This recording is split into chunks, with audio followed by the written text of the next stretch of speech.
సంవత్సరాలు ఎలా ఉంది అని మీరందరూ ఆలోచన చేసుకోండి. ఆనాడు చంద్రబాబు నాయుడు గారి హయాంలో బైరెడ్డి రాజశేఖర్ రెడ్డి గారు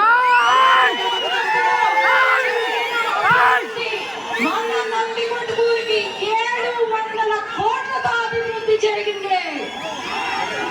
మళ్ళీ ఇప్పుడు ఈ 5 సంవత్సరాల్లో ఏమైనా అభివృద్ధి జరిగిందా అంటే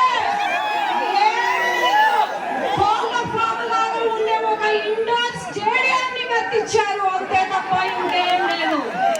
ఇక్కడ ఉన్న ఎంపీ ఏం శాంక్షన్ చేశాడయ్యా అంటే బోర్వెల్ శాంక్షన్ చేశాడంట మన నందికొట్కూరుకి. ఈరోజు ఒకటే అన్నా, నందికొట్కూరు నియోజకవర్గము ఒక ఎస్సీ రిజర్వేషన్ కి చెందిన నియోజకవర్గం ఇది. ఇక్కడ జోవరి గుప్పట్లో లేరు ఇక్కడ ఎమ్మెల్యేలు. ఇక్కడ సత్తా ఏందో ఇక్కడ మన ఎమ్మెల్యేలకు ఉంది, అంతేకాని ఎవరో బాలనటులు వస్తే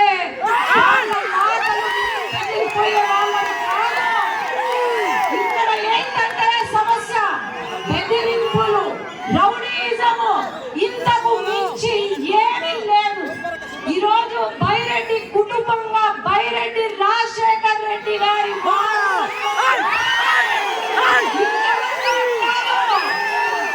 ఈరోజు ఒక మహిళని కూడా చూడకుండా మా నాన్నను తిట్టినారు. బైరెడ్డి కొడుకు అని చెప్పి రాజకీయాల్లోకి వచ్చాడు, బైరెడ్డి వారసుడు అని చెప్పి మళ్ళీ వాళ్ళనే తిడుతూ ఉంటే మైకు పట్టుకుంటే నువ్వు ఏం అభివృద్ధి చేస్తావయ్యా నందికొట్కూరుకి, నువ్వు ఏం మంచి చేస్తావయ్యా అంటే బైరెడ్డి గురించి తిట్టడం తప్ప ఇంకేం లేదు.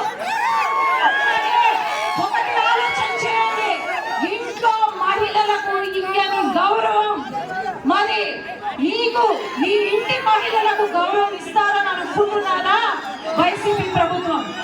ఈరోజు నా పైన కేసులు పెడితే సహించాను, మా నాన్నను తిడితే సహించాను, కానీ మా అమ్మను కూడా ఇక్కడ నందికొట్కూరులో తిట్టడం అనేది ఎంతవరకు సబబు? ఆ రోజు మొన్న తడుతూరికి పోయినాను నేను. తడుతూరు పోతే మరి మా చిన్నాన్న అంటే బైరెడ్డి సిద్ధార్థ వాళ్ళ నాన్న ఎవరో రౌడీ వెధవలతో ఆయన తప్పించినా పర్లేదు, నేనేం ఫీల్ అయి ఉండేదాన్ని కాదు, కానీ ఎవరో రౌడీ